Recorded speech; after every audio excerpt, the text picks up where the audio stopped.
How can you know the truth of things? How can you know the love within you? How can you know who you really are without the deeper and deeper exploration of your own experience? Only the willingness to explore your own experience really changes you, really forges something deep within you.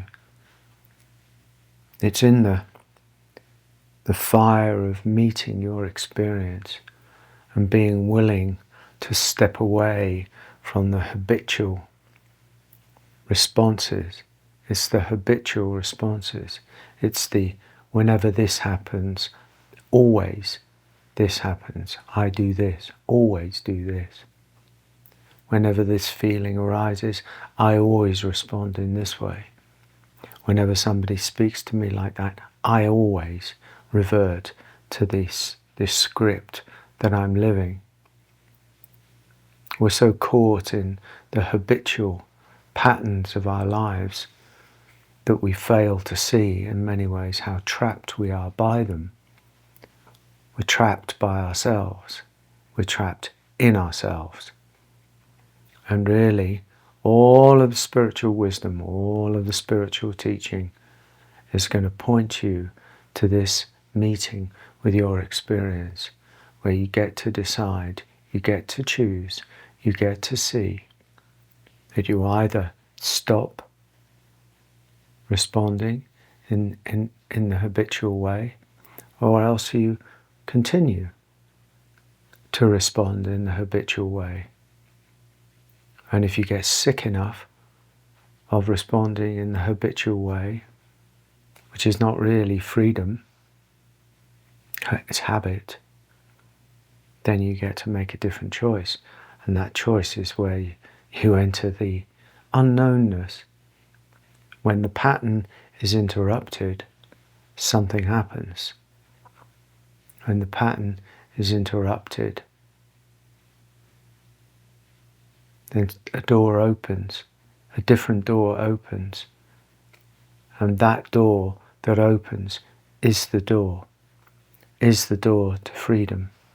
And of course it might be painful, it might hurt, things might happen, you might enter the unknown vortex of your life,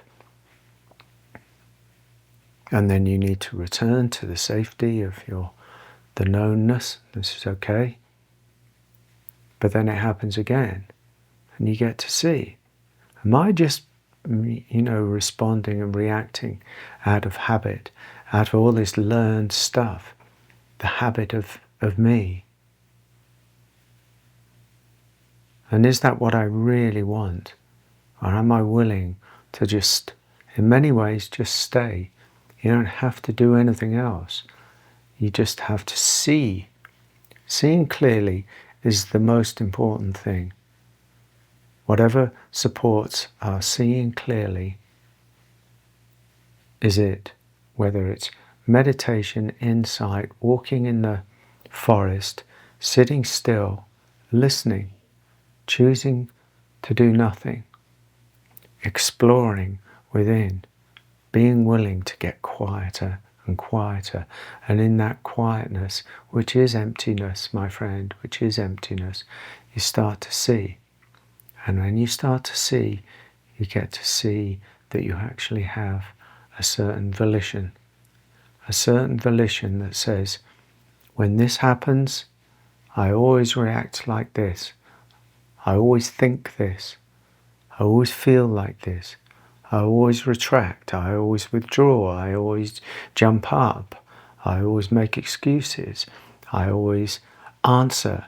I'm always so full of knowledge. I always have a strong opinion. All of these things are patterns.